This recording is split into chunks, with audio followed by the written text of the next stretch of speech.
Speaking of floating on air, my first buy is Mascots Trucking Kids. What? Bull Nuff alert.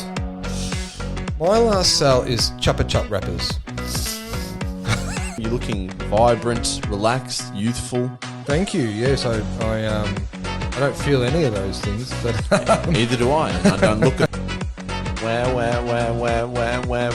oh god, we've gone full Nuffy. And 3, 2, 1. Oh! Hey! Oh! Hey! Wow. It's the show you'd boo if you could boo a show. The Jason Horn Francis It is in Victoria of podcasts. It is the refill. Hello, I am Timothy Bahaja. You are Christopher Bowen. What's your middle name? I don't disclose my name. For tax reasons. For tax reasons. I'm a Maltese citizen. And because when I say it's danger, no one believes me. I am Christopher Corruption Bowen. Oh, I like it. And you lived up to your middle name. That's Have I ever? How are you, mate? Good, mate. You? Very well, thank you. Very Good to well. see you. You're looking a bit snug. Yeah, well, winter sort of. Jeez, has it hit hard? Yeah. hard. The weekend just gone was bitter cold. Yeah, and it's not that there's a fun cold. Like I've lived in what I would classify as fun cold destinations. Well, you've lived in Canada, which would be fun cold, I suppose. Yeah, you can still do stuff because it doesn't really rain a lot. Yeah, right. Yeah. But I mean, ours is it's kind of just a bit depressing. If I'm being genuine with you. Yeah, but that's okay. We get through, and that's what we do. You know, we rug up and we soldier on. Yeah, not good for those with no feathers. No, the featherless brigade. Get your Akubras on. Get your beanies on. Get everything on. Just get it on. just whatever you do to just protect the noggin. Thank you. But no, all good, mate. All good. You've been to some football since we last I have been to some foosball. Anzac Day, I believe. Looks yes, good. Collingwood Essendon was wonderful. I mean, I hate Essendon. No offence to the club. I love the club, obviously. We're a very pro Essendon podcast. The supporter base, and this is traumatic. It's sort of like a trauma for me. Why I hate Essendon fans, and it's because when I was younger, so say the mid '80s, and Essendon were very good, and I had a couple of uncles who were Essendon supporters, and they used to just give it to me, lay into you. And welcome to my life every week. To the point where I was like, I just have anytime I get triggered, they triggered me. So it's always nice to beat them. But as I said, wonderful club, wonderful people. Great people. Great club. And then, Collingwood Sydney was freezing cold, but... Sydney played well. Wow. I mean, we did forecast that a bit. Gee whiz. I didn't. Well, I did. I was all in, yeah. In our preview show, but massive crowd for such a cold day. Very impressive. Very impressive. The Bloods fans come out in droves. They love it, the South Melbourners. Yeah, no, they really do. I went to maybe the second biggest game of the home and away calendar, which is St Kilda Port Adelaide. Ooh, that would have been Friday night football. The household after is that sort of like a lose-lose in that if you win you're on the couch and if you lose you're on the couch? I'm normally on the couch anyway. I'm on the couch right now. The couch cup. The couch cup, yeah. No, look, I haven't lost the couch cup since. So, and I'm usually pretty vocal about that. Yep. But I was up against it. Mm-hmm. The other participant in the couch cup, very mouthy. Right, a bit lippy. Very, very lippy during the week and sort of pretty happy with where her football side was at. Did we say the peacock feathers were out? They were about. Mm-hmm. Yes, they had to vacuum them up beforehand. Yeah. Sitting in the St Kilda members, so obviously there are plenty of seats. And there was a couple of interactions early between me and some of the fans, and I was like, oh boy, I could be in one here. Could be for a long night. Yeah. St Kilda kicked 4 goals, and I tell you what, I've said it before, I'll say it again. How's the heart on this football club? They've got some ticker. Round 2 especially. That's propaganda. That's corruption. But no, look, I tell you what, I was very well behaved post game. Almost broke my fucking leg because I didn't want to yell in Caitlin's face. So it came out in other physical forms. Something had to come out because it was such a crap, tense game. Yep. I was on the AFL app, and once it's got the countdown on there. Yep. So, okay. And so once it got to we had the ball with 10 seconds left to rub 2 goals. Yep. I hit my leg so hard that once I stopped singing the Port song for the 3rd time and sort of like tried to walk, all of the adrenaline left my body, and I was like, oh, what have I done? I went down to the St Kilda rooms, but they didn't have any physios left. They sort of checked out, I guess, earlier than the players did. But I won the Couch Cup, came away with a little injury, but no, it was good. It was good to see my first Port game for the... Is it my first Port game for the year? I actually don't even know. I assume so. They haven't played. Yeah, because I didn't go to the Collingwood game, much to the...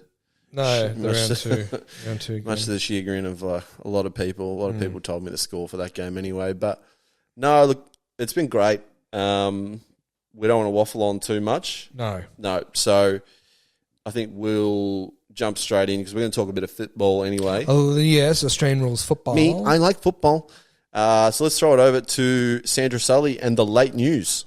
10's Late Night News with Sandra Sully. We begin with the signing of... Keeping you informed, keeping you involved, keeping you in touch. Australia's most established late news service, the Late Night News with Sandra Sully. Weeknights on 10. She's done it again, the kid. Thank you. What do you think Sandra's doing right now in this very moment? I'd say she's listening to the last episode of The Refill. Yeah.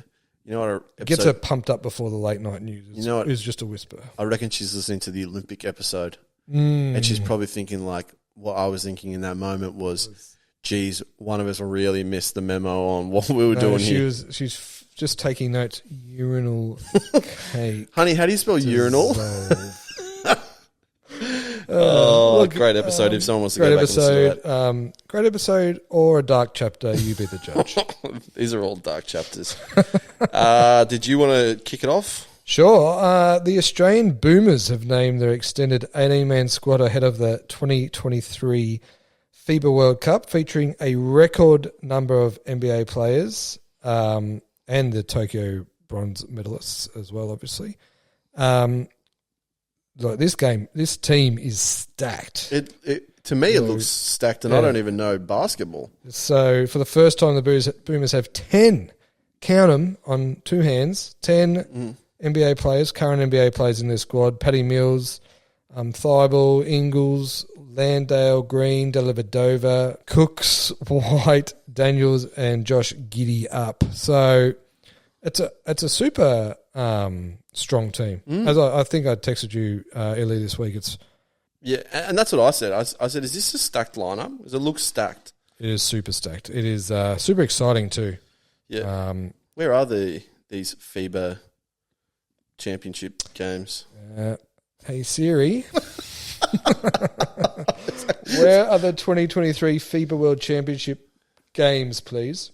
Well, she's giving me FIFA. I've asked for FIBA, so like she can fuck right off. And she's Irish or Scottish. She's Irish, remember? Oh, that's right. Yeah. Interesting. It's comforting. It's soothing. So yeah, great squad. So sorry. What's the American squad going to look like for this? Is this It'll be strong as well. Yeah. It's basically their only real chance to properly play as a team before the Olympics next year. Right. Okay. Because I wasn't sure if they'll have some warm up. They'll have their standard Olympic warm up games, but this is a great chance to really see where everyone's at. So I think all the teams would be pretty strong. Right. Who's the? We're not going to say France because we know they retreat, but who would be? Greece? Are Greece good? Greece have to be good. No, it's is it Slovenia with Luka Doncic? Yeah, right. I would have thought Greece with all the Rumbles. I think Luka's just so good at the FIBA game that he carries that. He's got some good role players, but that's who Australia beat to get the bronze in the Olympics. For those who don't know what you mean by the FIBA game, what's the difference between the NBA and FIBA? Oh well, spend 40 minutes talking about this, but there's a whole lot the of refereeing different. an issue? The 3-point line is closer. They can do. Don't tell Ben Simmons. The rules around rebounding and when the ball comes off the rim and are different. It's just like little. It's just probably like certain players flourish under those rules, and Luke is definitely one of them. Carmelo Anthony, when he played for the US, was another one. He used to just dominate Olympics. Yeah, right. But it's a very exciting team. If I was looking at a starting lineup, you're probably looking at, if I was doing it, it would be Josh Giddey and Paddy Mills as your guards. It would be Josh Green, small forward, Thibault, power forward, and Landale as your centre. Yeah. That's bloody good D, strong offense. D. It's in the Philippines, by the way. Oh, perfect. Sorry. Philippines, Japan, and Indonesia. Interesting. Okay. So will you be going over for those? I wouldn't have thought so, unless watch on TV. Unless one of our sponsors wants to send us over, and we can do a live potty from. Is Thonmaker? Yeah, Thonmaker's in the squad. Is he allowed back in the Philippines after what happened? Yeah, there's a few. There's a few boys who are in this squad who are in that all-in rumble. So okay, interesting. We might have to do a live watch this. It might be the first WWE/basketball crossover event. Yeah, put your trash cans and your chairs out. Chairs out. There we go. So exciting, great, strong team. Looking forward to it. Go the Boomers. The AFL announces that the great state of Tasmania has been granted the 19th AFL team licence.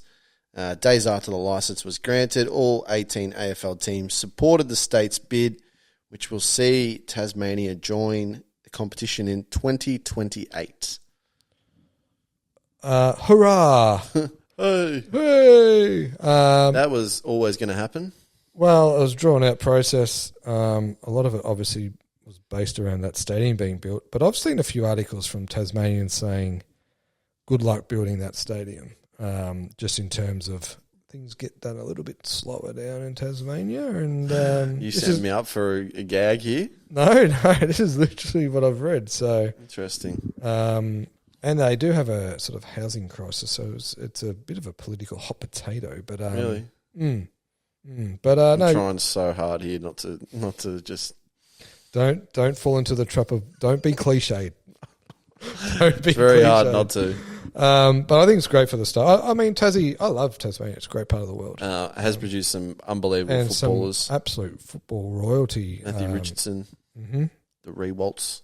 Indeed. Royce Hart. I mean, this was always going to happen. Doug Barwick. Yeah, there you go. My annoyance, if I can be annoyed at something because that feels like that's my shtick, okay, is 2028. Yep. I understand you've got to set up grassroots pathways, all this crap. Yeah. Understand that. But they've got to build the stadium. Got to build the stadium. Understand that. Mm-hmm. And all this like, pitter-pattering and over the funding and all this sort of just political dribble. Okay. If I could call it that. Yes. I didn't care for that. I don't care for a lot of things like that. That just kind of felt like a bit, we were always going to get there, but it was just a bit of pissing and moaning. Yeah, true. From a lot of people. So I didn't like that. But it's a great announcement, but like it's so far away that you kind of like, it kind of takes a little bit of 5 years is not that will go quick. I guess it is. It's like a little bit longer than one Olympic cycle. But it just, I don't know. It just seems like. Yeah, look, it'd be great to get it done sooner rather than later. Yeah, absolutely. And like other two stadiums they have there that they play games at right now, they can. Oh, they can easily. They can easily house games. And I think the plan is to have 4 still in Launceston and 8, or call it whatever it is, in Hobart in the new stadium. But I think one of the stadiums that might be the Lonnie one is actually getting a $130 million upgrade anyway. So is this federal money or Tasmanian state money? Because but there's a lot of money going around. Yeah, great. But look, I think it's a great result. I'm super excited. We had a chat about what they should be called on an earlier potty. I think the Devils is just, it's a lay down misère, right? Yeah. I don't want to. He's gonna. I don't want to. I don't want to. I have to get the lawyers ready. Warner Brothers need to ship off. No, I don't think that's going to be a problem. Yeah. So the Tassie Devils, is that like $1.01? Yeah. Yeah. And shortening. Yeah. Yeah. Just needed a bit of muscle. Just needed a bit of medium muscle to get it over the line. Yeah, it's a different trademark anyway. People jump the gun with that shit. But you think? So good name. I think they should keep the foundation of their green strip. I love those jerseys. Yeah, they're awesome. They're sick. Yeah. I saw one with a V rather than the map of Tassie on there, and very strong. Okay. Yeah, that's ours. You want to get into a trademark battle? Yeah, go try and take a V. Yeah, it belongs to Victoria. I think it's great news. I'm not going to ask you. Now we're going to talk a bit later about. Well, that's what I'm going to say. I'm not going to ask you who do you think their first players are, because we're actually going to just address that later. Well, yeah, we're not going to forecast 5 years ahead, but we're going to 5 minutes fast track it and just say if it happened next this year, weekend. This weekend they're playing. Who is it? But yeah, who's available for selection? It's an interesting exercise, that one. Yeah, I'm going to throw you with one of mine. Good, look forward to it. And lawyers may need to actually get involved. Oh, God, because I've potentially you've picked yourself. No, we had to pick a ruckman. And there's not a lot of strong ruck prospects coming through right now, is there? Let's save that conversation. Yep. All right. So well done, Tassie. Yes, congrats, Devils. This is exciting. As a left-hander, this is the moment. This is the moment I've been looking forward to. I knew you had a bit of a bounce in your step when you walked in. It's so good. Smugness. What has easily been seen as one of the biggest wins for left-handers in the world. Mm-hmm. The AFL Commission announced that long-serving AFL executive Andrew Lefty Dillon... That's actually his middle name. Yep, it is. Will formally succeed Gillan Righty McLaughlin as chief executive of the AFL at the conclusion of the season. We hope. We don't even know anymore, do we? We don't know. But no, it's great for Andrew Dillon, a fellow left-hander, a passionate football man, and has served a hell of an apprenticeship. Long apprenticeship too. I think he started the AFL in 2012. So yeah, that's a good service. That's a good service. And look, he's dry as a chip, but in terms of if we're going to compare him to Gill and we really need it. We don't really need a personality. I think right now what we need is I've heard a few times from a few different sources that he is, whatever room Andrew Dillon's in, he's the smartest person in it. Yeah, and they're always the people who and that's what you need. Listen, right? Yep, he's a listener. He's not a talker. I'm definitely not the smartest room. I think your dog's the smartest object in this room. No, he's not. He's definitely not. So no, I think it's well deserved, and let's see what he brings to the table. I'm happy for him. I'm happy. I'm more just sort of like happy that the process is over. It was starting to become a bit farcical, and Gill announced he was going a year ago. So yeah, it's quite a and he had to take care of some stuff, and all that stuff got sorted, and every box needs to be ticked off, and then there was some jokes that came out, people got upset, and all this sort of I think people would. It was getting messy. It was getting messy. People were starting to get, I guess, a little bit over the whole... There's only so many PowerPoint presentations you can put together before you wonder whether you've got a job or not. And you've got to think about it too from the other applicant's point of view, right? Like I'm sure you've sat in their shoes where you've gone for a job and it's dragged out and you're sort of sitting in that limbo period. Some of those people have very important football-based jobs already. Yeah, exactly. That they can't be... you can't be left in that limbo for that long. So that was my only... No, I think it's a fair criticism, yeah. But, happy for him. He served a good apprenticeship. I don't care that he's dry. I mean, look at the NRL and Peter V'landys says some dumb shit every week. There's plenty of CEOs around the world that are pretty just functional and just get the job done. Just get the job done. That's what we want. I think it's. I know a lot of the big picture stuff's been ticked off under Gill's reign in the last 18 months, but I think it's a super important time for the AFL in the next few years, especially with the concussion stuff. Like that's, and he's a lawyer by trade, so I think his legal nous is going to come in very handy. Yeah. What's Gill's lasting legacy for you? If you had to say one thing. I would say women's football. Yep. I would say the AFLW being introduced and taking off will be his legacy. I mean, maybe in 10 years we say Tasmania, but that sort of feels like, is that his? I don't know. Probably. Yeah. It's a hard one. Like if I want to answer not serious, I want to say AFLX. Yeah, that was a super duper goal. Yeah, that was sick. Thanks for that, Gill. But it's a toss up for me between the COVID years and women's football. Leaning more towards women's football. Well, women's football is going to be, next 100 years. It's a thing. Yep. So that's, I think, will be the lasting legacy. Whereas COVID definitely got the competition through a hell of a period, but in 20 years' time, it'll be like, yeah. Do you think of those? This is waffle talk. Not as in WA. No. Okay, I did enough of that at work today, actually. But just waffling on. Do you think if COVID doesn't happen, he's stepping down? I don't know. Hard to say. Might have cooked him, but I reckon it shortened his tenure. Yeah. Yeah. No, not from a he needs to go. From a he's like I need to go. Yeah, like it cooked him. Yeah, I reckon it cooked him. So, yeah, probably that makes sense. But anyway, cooked a lot of people. Cooked a lot of us. Some of us have really recovered well. Yeah, no, well done, Gill. Like honestly, say what you want about the man. The man's done an unbelievable job. Yeah, he sure has. Yeah, so well done to him. He can enjoy some. He'll ride off in the sunset in his mustard corduroy jacket. Yeah, and he can go down to Werribee and enjoy the polo.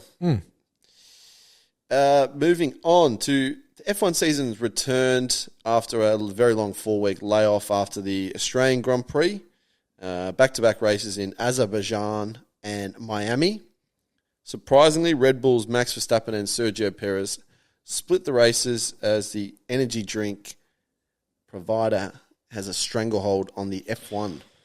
They are rocket ships, and good luck catching them.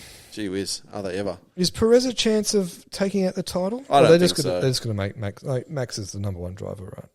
Yeah, it's clearly Christian Horner and Jerry Halliwell, Ginger Spice, for those playing at home. Clearly their love child. And Sergio is clearly the next door neighbour who comes over to play video games. Yeah. No, I don't think so. I think there's a difference in the quality of the driver that's just far too great. Yep. Max is going to have some weeks where he's not going to drive well. Yeah. Azerbaijan, which is the one that he didn't win, was a sprint week. So instead of the traditional qualifying, you've got like a sprint race and there's less time on track. And he's very vocal about the fact that he hated that. His head wasn't there. Yeah. And that's the only reason why Perez won. And Perez didn't exactly just... Perez had the best week he could possibly ever have, won by 5 seconds. Yeah, right, okay. Yeah. So, yeah, it makes sense. I mean, Max is the number one in the world for a reason, so... Yeah. So, yeah, it's becoming the Mercedes era kind of a... we know who's going to win each week. Yeah. And the midfield battles are a bit sort of... I don't know, the last two races were pretty average. I feel like you want to say the word boring. They were boring. They were very boring. So yeah, it was. I don't know. It's hard to know. There's a lot of teams who are in pretty grim areas. If I'm being honest, like McLaren. McLaren is looking from the outside in. McLaren looked like a bit of a joke to me. Zach Brown is he's got to go, right? Comical job, yeah. He's got to go. Yeah, he's a cartoon character. He's a clown. their car has not been any good for. No, all season. Well, outside of the what Melbourne. about last season? Oh, last season it was a piece of crap as well. Yeah. But it's actually staggering because they were a piece of crap before, and then they sort of had this miniature resurgence, and then Which was that what brought Dan Ricciardo over? yeah, Yeah. they had success with when Lando Norris first came in, and Carlos Sainz, who went to Ferrari. They were getting, I don't want to say regular podiums, but they were getting these. They were getting a podium. They were getting a top 6, Yeah. top 7, top 8, whatever, every week. And it looked like that Renault was genuinely the bumhole was falling outside of it, Yep. and McLaren was becoming that next rocket ship. They're obviously a massive name as a car brand. Have been for decades. Yeah. So it honestly is puzzling, and I guess the question you sort of start to ask yourself, and I don't know if you're going to do this, Well, Oscar Piastri. yeah, well, as in what? Can he drive? Or has He can made the right he can decision? definitely drive, Has he made the right decision? but I mean I would say no. I would also say the fish rots at the head. Zach Brown has to go. Yeah, it happens anywhere you go where the arse starts falling out of it. Fish rots at the head. Agreed. So, Yeah. Maybe Piastri, he would have been at Renault, right? Mm-hmm. Renault doing not too bad Well, yeah. in comparison. I mean, their car looks like an F1 car. McLaren's looks like my car.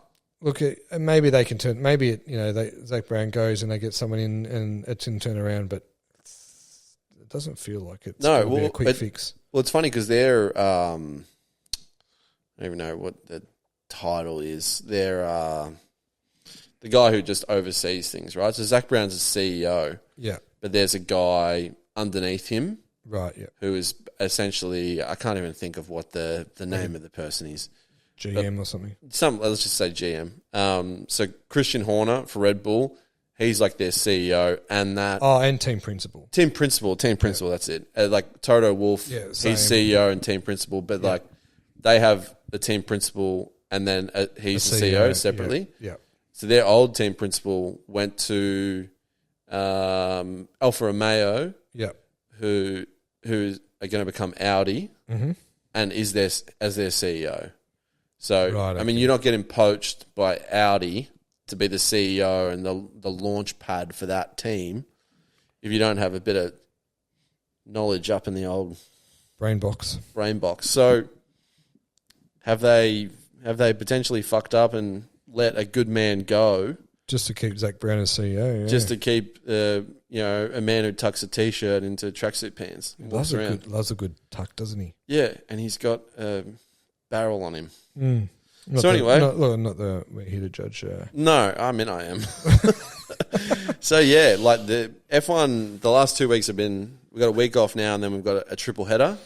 Yeah, some huge 3 weeks. A big 3 weeks because some really good tracks, and we'll see some different races and stuff. So yeah, we'll watch this space. We will with intent.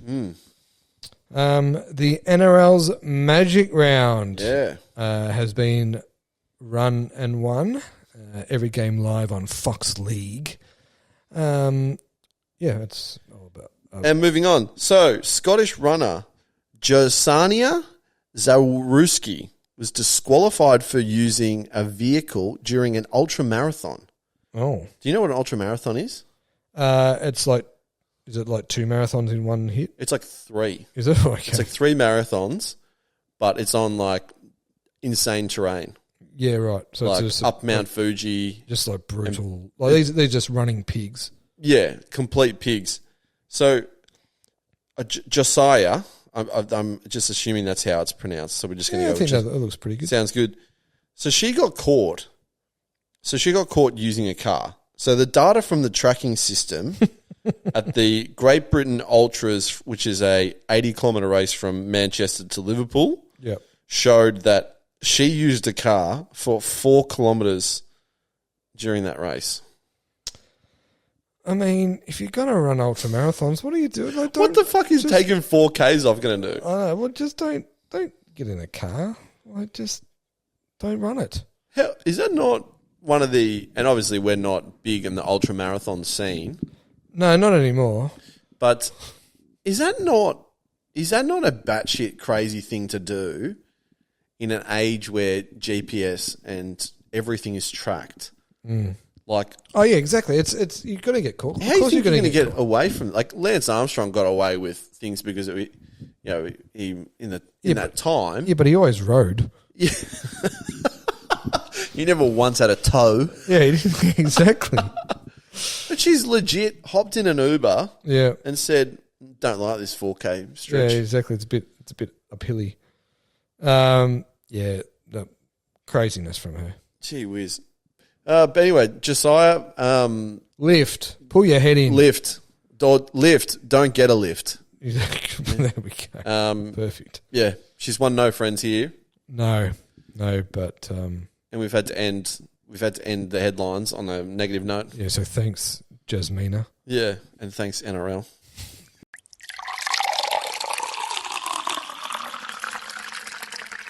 Alrighty, Timmy boy. Well, this is a segment Australia knows and loves. Yeah, still doesn't have a title sponsor. This segment is ripe for a sponsorship, so Yeah, if someone wants to get on board, they can. Yep, absolutely. But until then, this is the stock market. Tonight we're going to be talking about the stock market really a woo for the stock market. I was just trying to figure out what the hell was going on in the stock market. Why don't you go first? You look like Okay. you're in a buying mood. I am. The first buy, I'm going to buy the Toronto Maple Leafs. Okay. Now, by the time this episode drops, this team could actually genuinely be out of the playoffs. So this is going to seem a bit like a weird sell. A buy. Yeah, sorry, a bit of a weird buy, but It could be a buy that becomes a sell. could very well be. But when you think of teams that just, not the lovable losers, but just losers, the Toronto Maple Leafs are that team in the NHL. Right.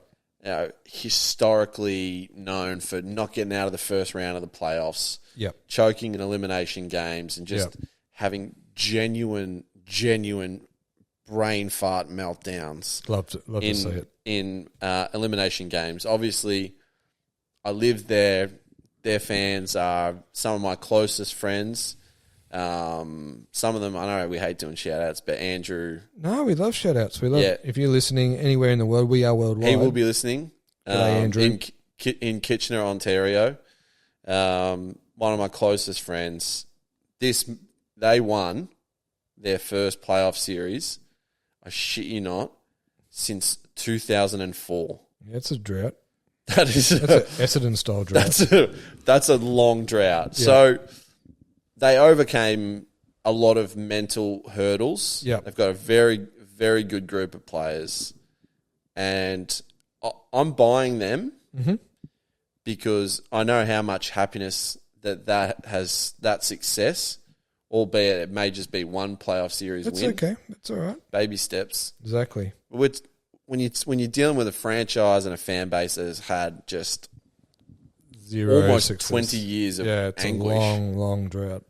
that would have been an unbelievable thing to experience. So I'm buying them. They're down 3-0 in their second round series to the Florida Panthers. I'm not giving up. I think this is a team of destiny. Okay. I believe in footy gods. I believe in hockey gods more than I believe in footy gods. Mm-hmm. And I'm going to make a bold prediction. Mm-hmm. Toronto Maple Leafs will not only come back from this series and beat Florida in 7, they are going to win the Stanley Cup. Heard it here first. I heard it here first, unless it is edited out off the back of a wrong They prediction. play tomorrow, and I'm editing this tomorrow. Well, nice. That's good. We love it. That's like a warm-hearted. That is. It's a good news buy. Yeah. My first buy is Matty Rowell eating grass. Yeah. Have The hell? Have you seen this footage? What the hell? This dude. And I'm disappointed that no one's gone with Maddie Cowell. That's a free one for anyone who's listening. Still not too late. I might bleep it out if you want me to. No, if you don't want it to be free. Leave it in there. And I just love. Apparently, he does this at every ground. He just gets down. And if you haven't seen the footage, just type in Matt Rowell grass eater. And if you don't want to watch the video, the title should be all you need. It's literally a human sort of kneeling down, eating the grass of various football turfs around Australia. And I love the passion. I just love that he's just trying to be in sync and as one with the surface. And I thought, imagine if everyone took their day job like that. So imagine if you got into your office and you were that dialed in, like you just started licking the keyboard, just getting a real sense of. That's kind of how I do all my pricing. Yeah, any script I've ever written has been usually done. Me licking the typewriter in that way. It's real weird areas, but I enjoy. I tell you what, he's had some weird. He's a weird dude. He's a weird cat. Cats eat grass. So I remember a story from a friend of mine who was on the Gold Coast in his first year. So he obviously burst onto the scene, right? And then he did. Is it a shoulder, or was it? He shot against Geelong. Yeah, yeah. And he said he was just driving down somewhere in Gold Coast, and just like the middle of the week, and saw him walking down the street, full Gold Coast kit, like hasn't played in weeks, right? He's just going for a walk, full Gold Coast kit, and just a footy, and just bouncing it. Good on him. I mean, that's kind of like a village, floggish, wholesome, lovable. There's a lot of emotions. It's a real soup. Yeah. Then there's obviously the sunscreen thing. Yeah, and the clipboard. I find him. He's obviously a fascinating character, but I have never heard of anyone eating grass. No, So, and he was like really munching it. Yeah, he was really getting. It wasn't just a little nibble. It was. Yeah. Weird. It's an entree size. But good on him. Good on him. It's my first bite. Yeah, that's a good one. My second one. Now, this is not Nuffy related. My second one is Jeremy Finlayson. No, this is yes. So, for those who aren't aware, Jeremy Finlayson, his wife Callie, has been going through a very, very tough battle with cancer. Mm-hmm. They've just had their first child.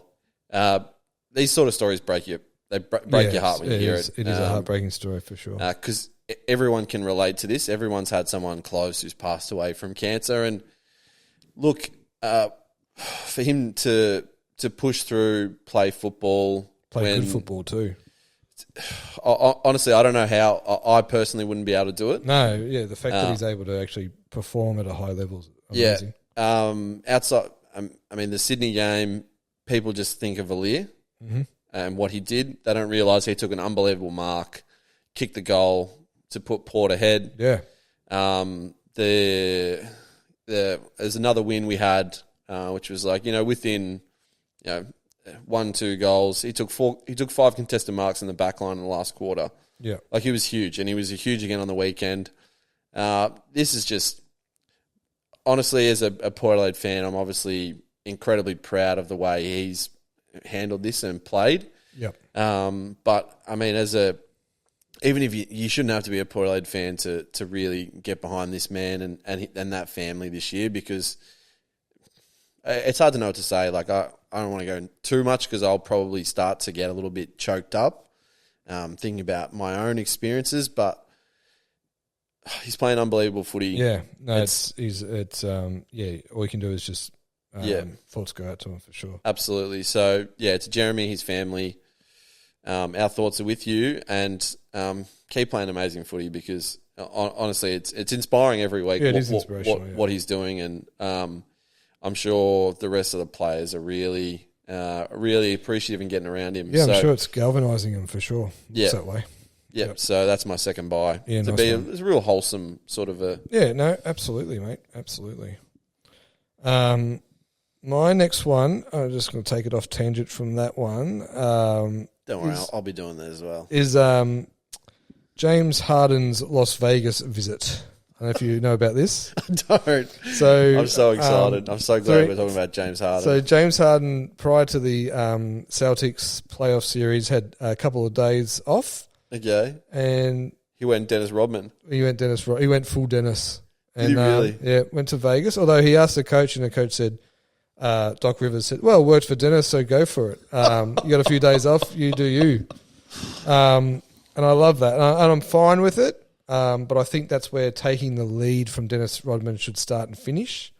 Like, for example, there's not a lot of things you can take from his handbook. I don't want to see Josh Giddey in North Korea. No. I think we just need to just keep it at Las Vegas a little Vegas centric. 48-hour road trip and leave it at that. But I love that. I love that. Some dudes just need to, they just need to find a pole and unwind in life. And if you're that dude, you have to. Well, to quote the great Johnny Drama, there's a lot of different Vegases. You can simply go to Vegas and just spar it, which I'm sure is what James Harden was doing. Oh, of course. Now, I'm so happy that you brought him up because no cap, the accountant of this show has been on record and receipts are kept as per his advice. Yep. He thinks James Harden is junk. No, he's not junk. He's literally won two of the. Well, that series, as we speak, is 2-2, and James Harden has won both those games for Philadelphia. Yeah, and one of those games that he won, not only did is his opinion wrong, right? Because he had an absolute day out. Yeah, he's been amazing. Yeah. You know what this man said? He goes, "What was his plus minus?" Oh, jeez, come on. Like, I don't even know basketball, and I know that this has got to be one of the worst takes. If you get, I think it was like 50 points or something, and your team wins, I think your plus minuses is probably a bit irrelevant. That's just a junk take, which is why he's not on this podcast. Correct, and he never will be. So, yeah. No, James Harden, one of the great left-handers, and hats off. Yep, that's a good one. So my last one is a bit of it. This kind of comes across a bit Sally, but it's not. Okay. I'm buying common sense fashion. Mm-hmm. Right. So, for example, slides. Yeah, slides, trucker caps. Yeah, that's beanies, common sense. Yeah. Shop early, bomber jackets. Love it. Yeah. Love it. Now, I sent you a picture earlier in this week of, I said, no context, you will need this picture for later. Oh, yes, you did too, yes. So the picture was of a man named William, who's from the band the Black Eyed Peas. Yeah, or Will I Am. So William. Yep. At the Miami Grand Prix, wearing what can only be described as 2 aeroplane windows as glasses. Yeah, I was going to say like rear view mirror, but not mirrors. Like 2 rear view. Yeah. Now the reason why I haven't sold, fashion is because, people will come from every direction from, Milan to Milwaukee. They'll come for me. They'll say, you don't understand fashion. Look at you wear trucker caps and a hoodie. That's why I'm buying common sense fashion, right? Because I'm fully aware I don't understand fashion. Mm-hmm. But give me a fucking spell. Yeah. William. And look, as a fashionista myself, I agree. It's there's things that people do to stay relevant and to get attention, and that's all it is. And that's what this is. Yeah, it's like the big red boots we talked about, Ep1. Thank you. And these big hats, like big glasses, big flogs.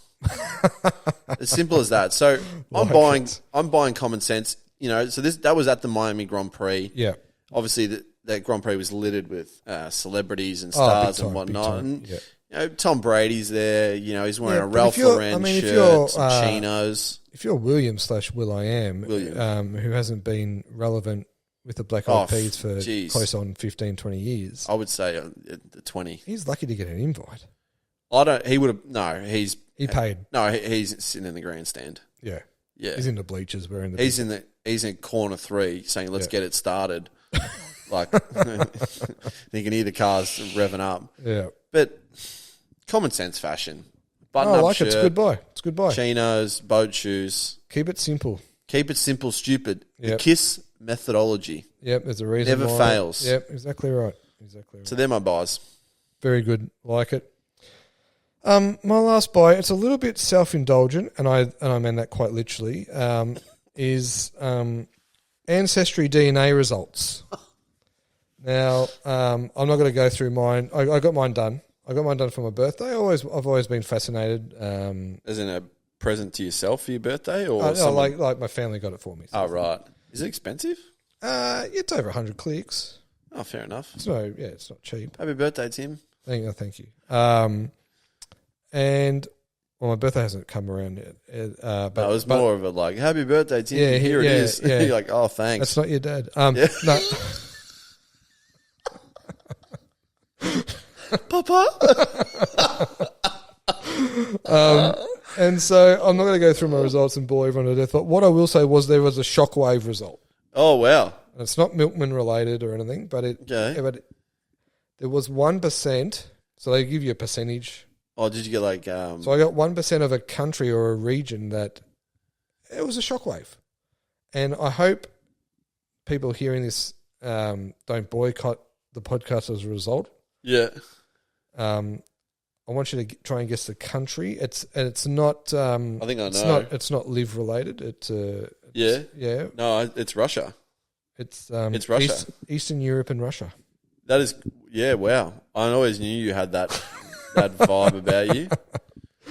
It was a genuine shock. Yeah. Don't know what to make of it. But yeah, look, it was, Wow. if you find that stuff interesting, it's a bit of fun. And Yeah. What were the key contributors? Malta and Ireland. My mum's a Kennedy and my dad's a Pahaja, and that's how you get a mongrel crossbreed, my friend. Yeah. So, I haven't done one, so I guess right now my No, mum's just my dad. Some people go, oh, they've got your DNA. It's like, well, if they clone me, you're welcome. Yeah, you're welcome. World. Just with a splash of Yeah, Rus- if you just give him some with a splash of Ruski, just give the give the clone some hair, for fuck's sake. some thicker hairlines. Christ, what I got to do to get 5% turkey in me? Interesting. That's a good one. Look, as I said, it's a bit self-indulgent, but it's what we do. That's all right. Selling. Now, I reckon you're probably going to be able to guess the nation on which this first person comes from that I'm selling. Not Russia. No. Oh, that would have been a nice. That would have been a nice tie-in. No. Not Saudi Arabia. No. Oh, sorry. Start again. England. Chris hates England. Actually, I had 15% from England, but we won't talk about that. We will definitely not talk about that. Now, last episode, I got really upset with Ollie Robinson, right? Him talking shit. Yeah, you did get up. You were quite upset. I was worked up. Yeah. Now, after Ollie Robinson gets a smack, Mm-hmm. another fast bowler says, hey, can I get one of those too? Is this Stuart Broad? Stuart Broad, this headband-wearing fucking flog, comes out and says, I don't view the last Ashes series as a real series. It should have been null and void. What was his reasoning? Sorry, I didn't see why. Because it was COVID and they had to go through things and all this. 4-0, fuck off. You know what? I'm going to say to you what I said to you last time when you talked about Ollie. Is like, I'm not sure why they'd be. This is red rag to a bull. Why are they talking shit? Yeah, it is, and I can't imagine Baz McCullum being happy with this. No. But keep talking. Keep talking. Honestly, please keep talking.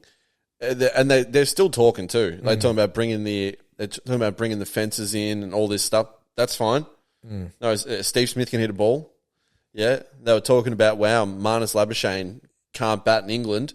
Has 170 a day for you. I would bring the boundaries in because I think that's going to suit Australia. Seriously, that's fine. Yeah, Mitchell Starc eventually is going to make runs again. So honestly, I'm looking forward to this series. It's going to be an absolute belter. Yeah. Oh, I hope we don't win 4-0 again, and then we'll have to void the series because there's not enough crumpets or tea to go around. Yeah, they'll blame the king's coronation or something. Oh, honestly. Distracted. Oh, yeah. Look, rent-free, kitchen, whatever, we all get it. But if you say flog stuff, I'm going to get annoyed. You're going to get a smack. You're going to get a smack if you say floggish things. So don't say floggish things there like you go. that. And don't wear a headband. It's actually a good life lesson as well. Great life lesson. Kiss. In both headband and don't be a flog. My first sell is NBA award voting.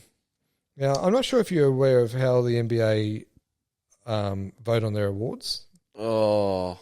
Basically, no. It's decided by a panel of sports writers and broadcasters. Yeah. 100 of. Okay. And each member gets a vote from first to fifth place. This is for so the MVP, Rookie of the Year, Defensive Player, all this kind of stuff. Yeah. I don't think I could think of a worse system, to be honest. I know the NHL does the same thing, and it's a debacle. It's a debacle. What? And they've done this since 1980, 81. I get it, but like Brownlow copped some shit in that. But I would rather have the referees or officials voting than some shock jock from bloody Ohio who has a perceived bias against a certain player. Yeah, to me, it's a ridiculous form of voting for you. Like, this is one of the biggest leagues in the world. And big money is massive money and contracts tied in. If you get this, you get more money, and you got 100 media people voting on it. Question without notice, because this is a problem the NHL has. So the media that votes on it, right? It's the Chicago Blackhawks beat writer. Yeah. Columbus Blue Jackets beat writer. Yeah. And so what we've seen is, because the NHL votes are anonymous. Yeah, right. Where I don't believe the NBA ones are. I think they are, but sometimes people reveal them. Will reveal who they voted for. Yeah. So the NHL ones are completely anonymous. Yeah. Almost, there are very, very few people who actually release them. Yeah. And so what you see is there'll be a 2-horse race for an award. Yeah. And so this happened last year as a defenseman of the year. So the person who had the most number one first place votes didn't win the award. Yeah, right. Because some voter didn't have him on the ballot at all. Yeah, well, and had their defenseman who got 3 votes and no votes from 100 other people. Yeah. And so every award has shit like that. Yeah, well, yeah, same would happen. Like Embiid and Jokic, Jokic, both got 99 out of 100 votes. So someone... Wait, what? So one person left both of them off the top 5. See what I mean? That's who is that's what I mean. It's a stupid, absolute stupid. Yeah, that's a great sale, because that really grinds my gears, because that's well, it's too professional now. That award was made in 1980 when it was Bush League. That's some NBL stuff. We love the NBL. That's A-Leaguer stuff. Well, yes. We don't love no, we love the A-League. I tried. Look what happened. It's Diamond Valley Civic Centre stuff. Honestly, it is. Shit system, fix it. Yeah, no, that's junk. Honestly, that is so junk. My next one this is a bit of it wasn't as bad the last week, but the week before it was bad. AFL Rule of the Week. Right? It's always been a thing, hasn't it? It's always been a thing, and I don't know why it's just sort of just perked up in my head recently, but there've just been some just shocking inconsistencies that just really drive you absolutely insane as a fan, whether you're watching Port, or whether I'm watching Port, or whether I'm watching Gold Coast North. Just the lack of consistency. We've got 4 umpires now. That's supposed to have changed things, but each week there's a rule that's interpreted a different way to the way it was the week before. And I just, honestly, I don't want to complain, because the game's in such a great place. But it's a ripper. It's in a great place. But what other sport in the world does this? There's no other sport in the world that is so complicated rules-wise and changes its interpretations on a weekly basis, like you're saying. It is madness. You know what? And you know the ultimately frustrating thing is at the end, like in finals footy, they'll adjudicate it the way people want it. Yeah. Like they'll adjudicate Do that all year. Do that from the start, please. That's all we want. That's what we want. Adjudicate it. Pretend every game's a grand final and adjudicate it that way. Because then we'd have a great product. 100%. We already have. Oh, it's a great product. Oh, it's great. Oh, the game's in a great place. It's a great place. But it'd be. That's yeah. I 100% agree. It's very frustrating. Yeah, it's just like and you shouldn't have to like watch Friday night footy to, if you're a club or you're official. Watch Friday night footy to know what the rule's going to be for the rest of the week. Yeah, like if you're playing Sunday, watch Friday night footy. Go, all right, boys, you can't do this. Yeah. Or they're cracking down on this. Which is so great. Their rules, interpret them the same way from round one to the grand final. Yeah. It honestly just irks me so much. And it's like we're in a day and age where there's so much more. I don't want to say there's so much. There wasn't preparation like when we played in the like 80s and stuff. But, you know, where it's like it's gone nuclear, right? Yeah. Where you've got all of this stuff and the way the game's analysed is so much more than what it was. And now you've got to like factor in, you go, oh, hang on, I've got a feeling that holding the ball is going to be called really hot this week. Yeah. I know it wasn't called that hot last week, but they've got to make up for it. Like, yeah, it's frustrating. Jesus. Very frustrating. Yeah. So I'm selling it. It's good sell. It's always bubbling at the surface, but then there was just a couple of rounds ago, it just went nuclear, and I cracked it. Yeah, that's fair. Crying. Where? Now I've given these guys a bit of a rap a few episodes ago, but I'm here to give them a smack. Oh no! And this is Carlton Blues supporters. Oh, just the supporters or the whole club? No, the supporters. There is no bigger bottom lip droppers than the Blue Baggers. They leave early as soon as their team gets into a position where it doesn't look like they can win. They are out of that stadium straight away, and it happened against Brisbane, and it was delicious to watch. Oh, Heath and the Cremorne stadium is not happy right now. The stadium was fair dinkum half empty by the end of the game, and I'd love to say it's a recent phenomenon. It's not. No, it's not. Because I remember going to the footy with the Tyrrell brothers, and g'day to the Tyrrell brothers if you're listening. And we used to always do it. And what would happen is, you know, halfway through the last, you know, a Calm supporter would leave and they'd have, say, 43 on their back. And we'd be like, see ya, Cooter. See ya. Or a 25 would leave. Bye-bye. See you later, Fevolution. Have a good one. And they've done it for. What number was Adrian DeLuca? I wouldn't know. Have no idea. I wasn't there when I was there. That's what I would be. That's who I would be saying goodbye to. Yeah. So they have a history of it, and it's hilarious. And honestly, it's shithouse. Stay to the end. Yeah. At least pretend that you're not a sook. I'm a perennial early leaver. Oh yeah. Yeah. Yeah. Look, it's fine if it's an individual choice, but this is a community. It's a collective. We're not talking about me. We're talking about Carlton. We are, and we're selling them. So yeah, get better, please. I left a Port Adelaide Essendon game 5 minutes into the second quarter because there was this meathead supporter who was sit somewhere else. It was a sellout. No, there's this meathead supporter who was turning around after every goal and giving me the old. Oh God! And he had a barrel on him. He would have been 130 kilos, dripping wet. Yeah. Yeah.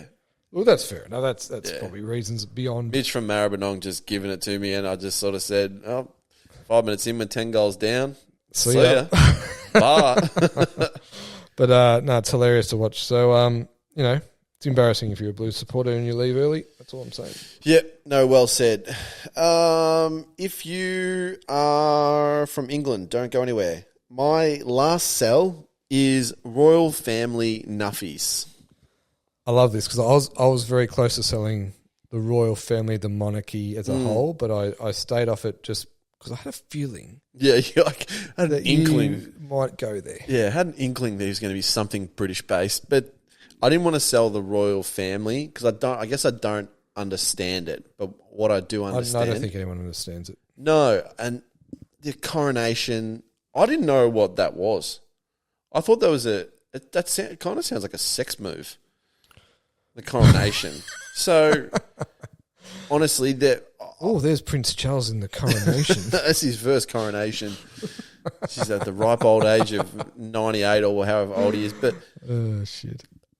I've been Twitter a few months ago. It's great. I'm so glad I didn't go on Twitter for that. But just the crap I saw on Instagram, the crap I saw on Facebook, the crap I saw reading the news the next day. What What are you doing? Yeah, I didn't watch a lick of it, and the only thing I've seen it is through memes or memes. Memes, yeah. Just people taking the piss. I think the whole thing's a circus. If you're Australian and you, well, hang on, you're Russian. We shouldn't laugh about that. No. But if you're Australian and you either watched it or are like somewhat into this whole just crap, like monarchy porn, I suppose you'd call it. like why? As I said, it's a nonsense. The whole thing's a Grow nonsense. up. I understand watching Downton Abbey. It's like these old white people playing dress ups with $1 billion jewelry. It's Literally, that's actually the monarchy explained. That's the monarchy for dummies. Rich Caucasian people wearing expensive jewelry. That's literally what it is. yeah, which they pillaged from different continents in in very bad ways. Not theirs. In horrific ways. Yeah, but anyway, Just the garbage and the spew of that. Oh my God, Harry's in the third row. Okay, maybe he doesn't want to get up too close to the action. no. Imagine being like, you know how they have those royal watches, like those people who get paid to just literally Watch and study the royals. Like, what a waste of a life that is. Imagine. No offense, but Jesus. You know what I liken that to? I liken that to when, and this may offend someone. You know, when you have a kid, your first child, right? And you've just gone through this incredibly emotional thing, and you look down at the baby for the first time, and you look at your wife, your significant other, and you go, and you both nod, and you go, let's call him Dwayne. Right? That is the equivalent to going through and going, I could be a pilot, I could be a fireman, I could be anything, and you settle on a royal watcher. Mummy, when I grow up, I want to watch the royals. Oh, shit. There we go. That's my last sell. Love it. Just love it. crap. My last sell is it's Gumtree, but more so the Facebook marketplace. Just the general shit that happens. Oh, I mean, I've never really delved in, but I had a few things I thought I'll get them off my hands. Oh boy, yeah. I was unprepared for the nonsense that goes on in the Facebook marketplace. What's the worst thing that happened to Well, you? you know what? What always happens is someone will go. So you're selling an item, and they'll say, "Hey, is this available?" And I'll say, "Hey, man, yep, this is available." And then end of conversation. You never hear back. I'm like, they're like, shit, I was hoping it wasn't available. Good chat. Yeah. Like, sick. Honestly, it happens. And then, or you'll put something up. Like, I could put up a Vincent van Gogh, a priceless bit of art, and someone would just like, would you take 20? Give you 25 for it. Like lowball. It's like, mate, the price is the price. Yeah. It may be negotiable, but don't lowball me. Like this, the whole thing is. It's like that whole question. You put something up for 50 and they go, would you take 25? It's like, well, if I put it up for 50, I reckon that's what I'd take. Yeah. Or, like I get a haggle or two, but it's just the whole place is, it's you got to be patient. Yeah. and it's a quagmire of just I don't know what. We had the worst of what. the worst of the worst. We had I wouldn't call it a scary moment, but a moment where I was pretty the wires are crossing. Mm. So I had this just random, a good laptop, but like the battery was like cooked on it or something, and so whatever, like I put it up for $50. I was like, Give you 10. I was like, no one will take this. Yeah. And the ad was very descriptive of the state it was in. Yeah. Battery doesn't work. You can plug the charger in. It's been reset. Here are the specs. Whatever. Yeah. $50. Like it's a take it in this situation. Yeah, this is what it is. Yeah. And guy came, took it like straight away, and didn't read the description probably. he's like, "Hey, not enough RAM." I was like, "I don't care. Like you've given me the money, like you've taken it." Yeah, it He's was like, in the description, mate. He's like, "Can I drop it back?" I go, "Nah, man. No, you can't." This man legit came over. Well, because he knows where you live, right? Yeah. And so that was the only scary part. Yeah. And he was like, I go, "Man, I'm not home." I'm like, "Sell it if you don't want it." Yeah. And he's like, "Nah, I'll just wait for you." Oh, Jesus. And just say, he's like, "I'm just waiting at the house." I go, and so I messaged him a bunch of times. I'm like, "Mate, if I come home and you are here, like I will flip." Yeah. And he was here for ages. And when we came back, the box was just at the front door. No laptop. So we just put the laptop box back. I mean, it's just like what are you doing? What are we dealing with? Yeah. It's not worth the time, I don't think. No. And outside of this is a funny one, right? I sold a king mattress because we got a new mattress. Yep. Once again, not for like poo change. Yeah. Whatever. It's in the get rid of it. Just easy way to get rid of it. Yeah. Bloke shows up by himself with a RAV4, and it's a king mattress. And I said, "Is that it?" He goes, "Yeah, man." I go, "Mate, that's not fitting." He goes, "Nah, to bend." I go, "It doesn't." Oh my God. I mean, it's just a waste of. It's stiff. This dude, I swear to God, like he puts his arms out to measure, and then walks over to his RAV4 with both his arms spread out, like. What is going on? And then he goes, yeah, no, it's all good. And I go, I couldn't believe it. I thought I was in an episode of Curb Your Enthusiasm. I was like, this is not real. There's no way this is happening to me right now. Well, you know what? Off the back of this, I'd love to hear if you've got any good marketplace stories, send them through because I'd love to hear them because I'm baffled by humans and what they can do. We've actually got a voice recording set up. Yeah, so let's debut it for this, I reckon. We'll debut it for this because give us your best marketplace fucking random nightmare shit. Yeah, please, and thank you. Thank you in advance. And if you're one of those people who do stuff like this, please stop. Yeah, like grow up. Yeah, stop immediately. Yeah, looking forward to unpacking those. But yeah, that is this episode's stock market. There's a brain cramp.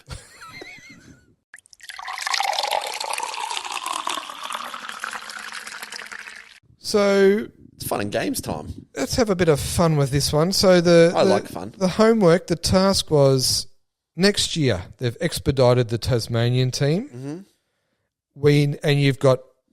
You can choose any 5 players in the comp to start it. Yep. But you have to go by a line. So you back line, one from defence, one from midfield, one ruck, one forward, and then your last pick is a utility from anywhere. Just pick the next best player, basically. Yeah. Let's start with you. Mm-hmm. Let's start from the back line. Okay. And before we start, I was just going to say, I'm interested to see how many we double up on here. I'm going to guess 3. Okay. So, full disclosure, mm-hmm. I've pushed the envelope here. All right. Well, I'll pull you up if I feel like you've taken the piss. Sure. So, backline, I went Nick Dacos. Same. Yeah. He's a defender. He plays halfback. Yep, and that's. I didn't think you were going to pull me up on that. No, well, I did. I picked the same person. Yeah. So, yeah. But he's literally a defender at the moment. Yeah, because he doesn't have to play there. Like, this is a hypothetical game which we're making up the rules on the spot. No, but as long as he's chosen in the right, or in Supercoach, he's a defender. He starts the game at halfback. He's a defender. Pretty much every game he's played, he started at halfback. He started at halfback. Yeah. So that was probably the easiest pick of the 5. So I don't know if you did this, but because I thought that was $1.01 and I thought that's what you were going to do, I also did another player, like just this pick, but say he's not eligible. Who would you have picked if we were like, nah, it can't be him. It can't be Nick Dacos. He has to be a midfielder. I haven't thought about it.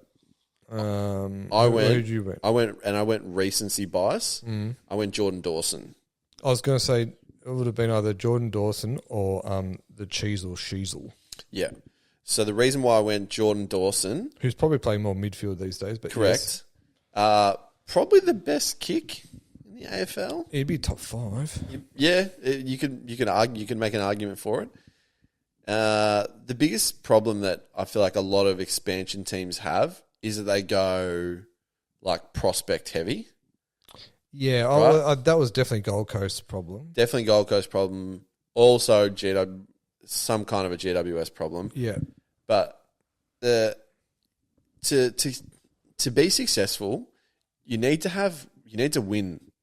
Like in terms of successful, in terms of like fan base and all that sort of crap. Yeah. Yeah, exactly. But you look, and they're totally different scenarios. But when Port Adelaide started, Freo and that, they were able to get hardened, mature from every bodies team. in because they wanted to go home, etc. Yeah. But it was, the Adelaide team was a freaking SANFL All-Star team. Yeah. But and the whereas team Gold was Coast just had unreal. like Gary Ablett, Campbell Brown, who was the Adelaide defender? Bock. Yeah, Nathan Bock. And not much else. And they just got smashed. Jared Harbrow. They just didn't. Oh, look, it's hard. Like, this is the thing, right? Like, they've got to get this right. Yeah. But I think, So anyway, that's... So I went Jordan Dawson from the fact that...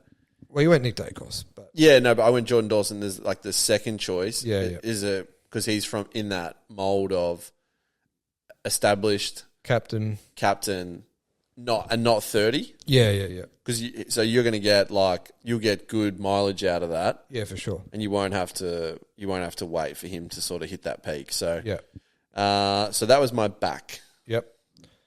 Ruck. Ruck, sure. I only thought there was one answer to this, to be honest. Okay. And and I know you don't like him generally, but Tim English. I went Tim English as well. Yeah. Because this is the one I thought about. This is the one I thought about long and hard about because I flirted with, you know who I flirted with? I flirted with Luke Jackson. Yeah, he crossed my mind. I think. Yeah, the more at first I was like, "Fuck, this is hard," and then the more I sort of looked into it, I was just like, "Oh, actually, this is easy. It's just one bloke. It's Tim English." But no, Jackson as a sole ruck would be interesting. That's why I was, the reason why I was flirting with it, because you're right. There is actually only one answer. Yeah. Because if you look at it from a, there are no young ruckmen who are coming through right now who is like a Nick Nat or it's actually really holistically it's very interesting, right? Like what's like when Grundy and Gorn and like Nick Nat's almost done, unfortunately. Yeah. You look at these, Wits and all these guys, when they tip out over the next 3 or 4 years, it's actually kind of... It's like, who's next apart from English? Yeah. Yeah, it's actually very interesting because you've got... I flirted with why is this St Kilda ruckman leaving me? Marshall. Rowan Marshall, yeah. I flirted with him for a brief moment, but probably too old. And there wasn't anything in his game that said to me, it's worth taking a player with extra years on their odometer over Tim English. Tim Tim English English is an unbelievable footballer. Yeah, his ground level skills for a big man are amazing, and his field kicking is amazing. So Diplodocus is what people call him, the dinosaur. Yeah, well, he ain't extinct. No. So that was an easy one. That was an easy one for me. Yeah, as I said, initially I was like, ooh, and then I was like, oh, actually, no. It's only one answer. So we're both gone 2 for 2 at the moment. What about your midfielder? So this one I found hard. Yeah, and I've had 3 different players. In here. Yep. And I settled with Connor Rosie. Okay. Yeah. I'm not going to accuse you of bias on that one. No. I settled with him. Look, full disclosure, I had Sam Walsh, Clayton Oliver, Bontempelli all in there. Yep. And we haven't named my pick yet, which is interesting. Interesting. Okay. Yep. And I went with Rosie purely for the fact of why I went with English. Yep. The age thing. Yep. You've got a player who I'm not a nuffy in saying he's elite. He's elite. Yeah. Connor Rosie is a jet. Yeah. He's younger than all of those guys. Sam Walsh aside, they're the same age. Yeah. But the only reason why Sam Walsh is not in that spot is just given the issues he's had. Yeah, and I think Sam Walsh has still got a bit to, like, he's clearly got a lot of potential, but still got a bit to prove, I reckon. No, he was in there for a while. Clayton Oliver was in there for the longest. Yeah. Bont was in there for a hot minute. Yeah. And then the Nuffy came from Nuffy nowhere, over, which is fine. No, he's a good pick. So, I too had Oliver in there for quite a while. I had the Bont in there for a little while, but ultimately I went with Petrarca. Oh, I did not even think of that. I did not even think of Petrarca. Can I redo this? No, you are locked into Rose. How dumb am I? I went Petrarca just because, like, the truck, the bull, he'll get you. You can, like his grand final performance, 40 disposals, 3 goals. He's a goal kicking mid, which is why I was just like, he's a pod mid. Ultimately, I was just like, he's my man. Yeah. Yes. Jeez, that's just how good do I look right now? Well, when you hadn't mentioned him, I was like, okay, this is interesting. And everyone you mentioned are all viable candidates. So there's no right or wrong, obviously. But I didn't even think about him for my utility. Where do you hear my utility? You'll kick me out. You'll stop recording. There you go. So, okay. Who's your forward? See, this one, so I've gone young player, young player, young player. Mm-hmm. I was like, I can go a little bit older here. Yeah. To me, this is the same as the back, same as the ruck. There's only one choice. Yeah, I think we'll both have the same player here. If you're not picking Jeremy Cameron, honestly, despite his age, whatever, he's clearly the best player in the comp right now. And he will. If you were genuinely establishing a team next year, he's good enough to get you, I don't know, 5 wins almost. Yeah, I was going to say 3 or 4 off his own boot. Off his own, yeah. So I think he's a no-brainer. I think you had to pick him. Any forward who can kick 7, have 25, exactly. and kick those 7 from like up in the ground, kind of. Yeah. And if you're forecasting as well, there's no reason why he can't end his career either deep in the goal square, or he's got an amazing he could have that Matthew Richardson on the wing kind of twilight period, you know what I mean? So 100%. And probably win a Brownlow doing it. Yeah. So no, I think he's a no-brainer. So this has kind of turned out to be a little. Well, I know. Look, I predicted we'd go 3 out of the 5, and so far it's what's chosen to be. So who's your let's call him the wild card. Okay, so on a technicality, and I'm glad that you actually said this already. You said we're starting a team next year. Yeah. So I've actually gone Harley Reid. Harley Reid. He's the number 1 pick. in this year's draft. Smart. So Smart. I like it. So I was like, hang on. I have heard so I that. had two names in here in case you said no to that. Well, how about I give you my name? Yeah, go. My wild card is Charlie Curnow. Okay, yeah. Because I just figured, for the same sort of the reason we just talked about with Cameron, a little bit older. Yeah. Curnow's younger. How old's Curnow? He'd be 23? 26. Oh, 25, 26? I don't know. Let's have a look. Interesting. But I just One of us is right. I just thought Curnow, when he's on song, Yeah. he's just such a hard matchup and a great player. So, okay, so who are you going to, if I had said no to Harley Reid, what were you thinking? If you said no to Harley Reid, I was going to say Aaron Cadman from GWS. And this was purely tactical, right? Mm-hmm.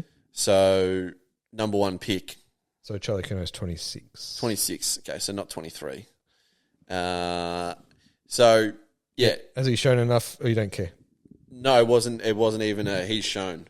Yeah. It was I've got the best forward in the AFL, the best player in the AFL. Yeah, and now I've got someone who's considered the best forward prospect in this draft. Whether or not that's the best forward prospect that you've got for like, it'd be a risk. It'd be a big risk. That's what I'm saying.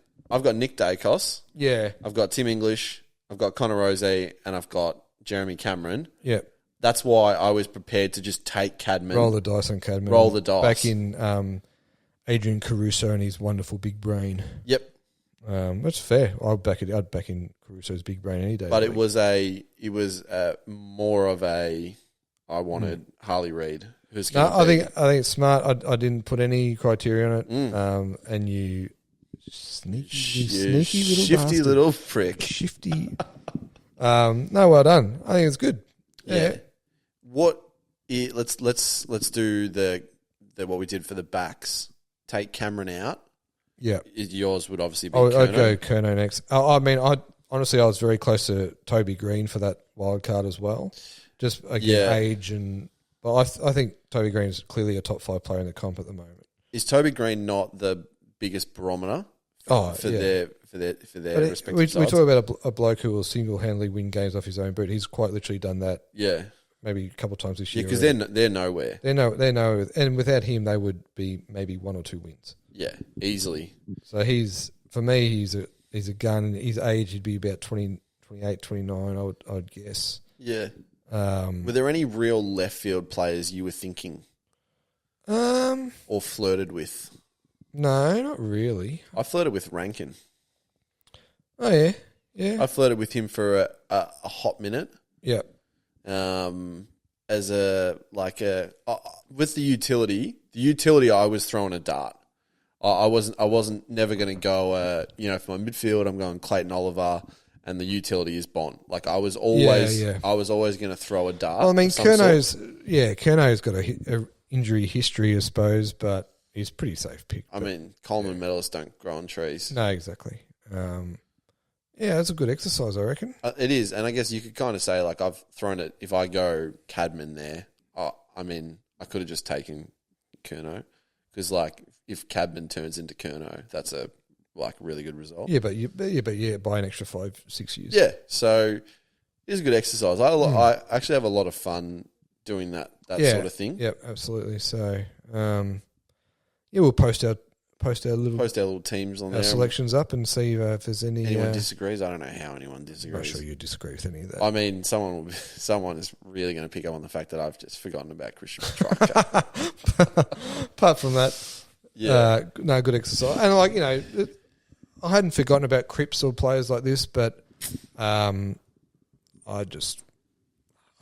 feel like Cripps is Lockie Neal, these kind of guys are on the. Oh, look, Cripps is. I don't know. There's something about Cripps I just didn't entertain. I mean, in a world where he's a beast, don't get me wrong. Yeah, no. But I'm just saying, like in a world where Harry Sheasel didn't get a like.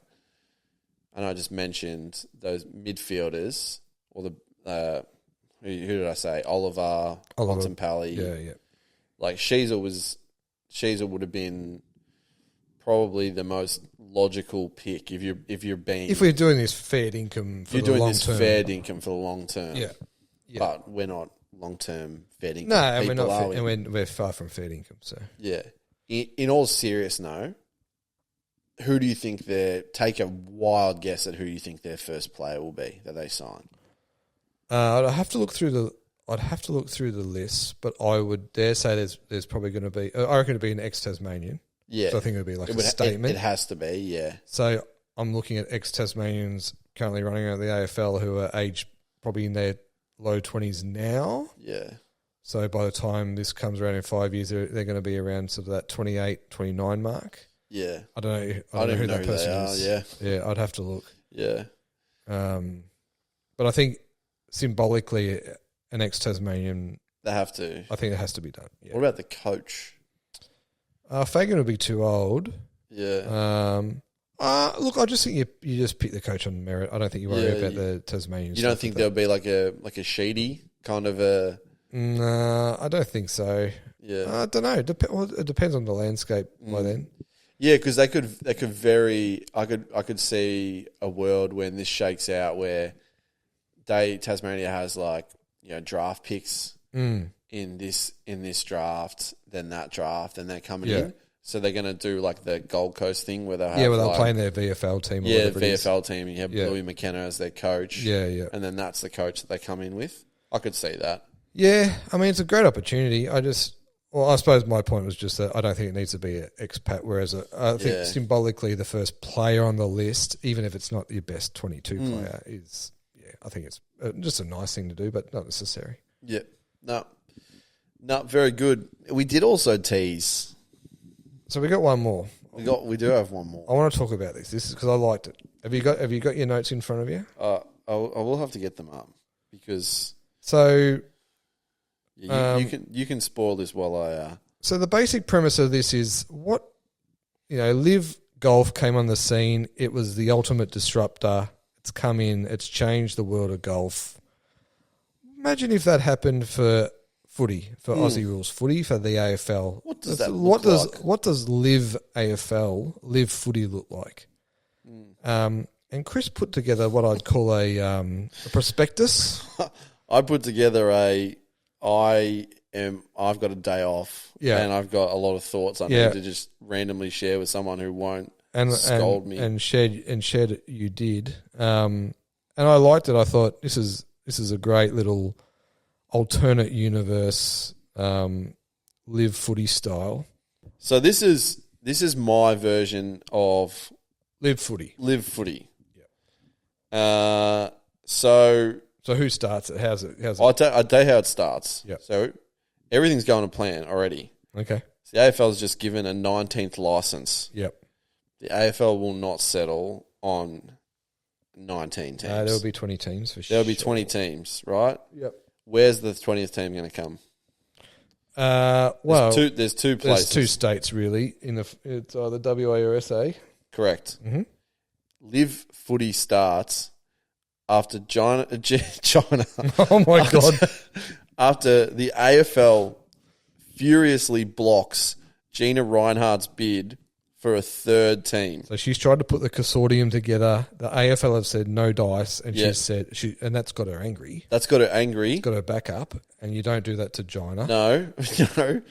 And in the process, the AFL bans all mining companies from sponsoring. That is a risky move. So she completely flips out, loses her mind, and she starts LIV Footy. LIV Footy. Love it. Live it. Live, love, loathe it. Some are going to probably loathe it. There's going to be plenty. Yeah. So she's going to start the comp with 6 teams. Okay. Right? So the Perth Pirates. Yep. That'll be the first team. Yep. The second team, also based in Perth, going to be called the Hancock Elite. That's a little homage to her company. Yep. And there'll be one team based in Victoria, the West Melbourne Miners. Nice. Wearing a Eureka Stockade jersey, just to sort of... whereabouts in West Melbourne are they going to be situated, please? That's a great question. I haven't figured that out yet. Okay, we'll get there. Yeah, Stockade Stadium. there's a Eureka Stockade, kind of. So they're in Ballarat, right? No, Okay, no, too cold. No, too cold. It's like the Rebels kind of a feel. So that's the angle they're going there. Yeah, like it. One team in Queensland, the Queensland Prospectors. That's an easy one. Yeah, that's Palmer. That's Palmer Town. And they're actually Clive Town. They're going to play everywhere. Yep. The team in Sydney will be the Botany Explorers. Yep. And this last one, there's going to be a Tasmanian team. Ooh, they're going to go head to head against the Devils already. They're going to be called the Tasmanian Devils. You know why? No. She's going to fuck over the AFL and buy the team naming rights because she has got more money than the AFL. This is indeed true. So that's my version of LIV Golf. That's my version of LIV Footy. That's how LIV Footy starts. That's how LIV Footy starts. So, look, we won't get into the nitty gritty because we haven't. We just have. Well, I haven't thought it through. I'm just talking about my first thought was 6 teams finals. Please explain. Top 4. I like it. I like it a lot. The only suggestion I was going to put forward is like a team, and they don't have to be from Perth. Maybe Adelaide. You haven't got anyone from Adelaide, have you? No, I didn't. So maybe like the Adelaide Twilight, and it's basically just blokes who look like vampires. Edward Cullen. That they should be from the Twilight movie. So I'm thinking. Okay. So I'm thinking Eric Hipwood is captain. Yeah. Right. Okay. Oliver Henry is vice captain. Yeah. And obviously his brother Jack Henry can be vice in the leadership group. Yeah, and you know how they like North used to be the Friday night specialists. Well, these guys are just like the Twilight specialists. Like they just only play when it gets dark. Yeah, but yeah, okay. So that's kind of what it looks like. And to me, I didn't put a team in South Australia because that's where the AFL was going to go for the 20th team after it rejected Miss Reinhardt. Of course. Okay, very smart. So, South Australia, obviously. Apologies. Yeah, I was sorry. Sorry you didn't get a team. But no, so that's LIV Footy. That's what LIV Footy looks like. Watch your space. Yeah. What's your space? Anything could happen. Yeah. In terms of like different changes or anything, I haven't really mapped that out. No. I more just mapped out how it's actually just going to come to fruition. I reckon just one umpire, back to basics. Yeah. No, if you think there's going to be score reviews, no score reviews, no stand. No. Just play footy. Just hard footy. Just minor type footy. Yeah. Go on the Miners. Get the hard hats on. Go on the Miners. Get up there, Miners. Get up there, Miners. Go on the Prospectors. Go you, Twilight. So yeah, that was what ran through my brain one I like day. that. Yeah, when it was a stream of consciousness, I just said, just stop. Yeah. Stop what you're doing. We're saving this for the pod. Keep your powder dry. Keep your powder dry, please. No, I loved it. Well done, mate. Thank you. That's what LIV Footy looks like, and that, my friends, is a glimpse into the future. Yeah, it is. And probably a really good way to wrap this up. I think Tie a nice little bow on this episode. So I don't know if you had anything else you wanted to... No, look, thank you everyone for listening. We do appreciate it. Yeah, hello to everyone on the YouTube. And of course... thanks for listening and watching. Shop early. Always shop early. Speaking of floating on air, my first buy is Mascots Trucking Kids. What? Bull Nuff alert. My last sale is Chuppa Chup wrappers. You're looking vibrant, relaxed, youthful. Thank you. Yes, I don't feel any of those things, but neither do I. I don't look at. Wow. Oh God, we've gone full Nuffy.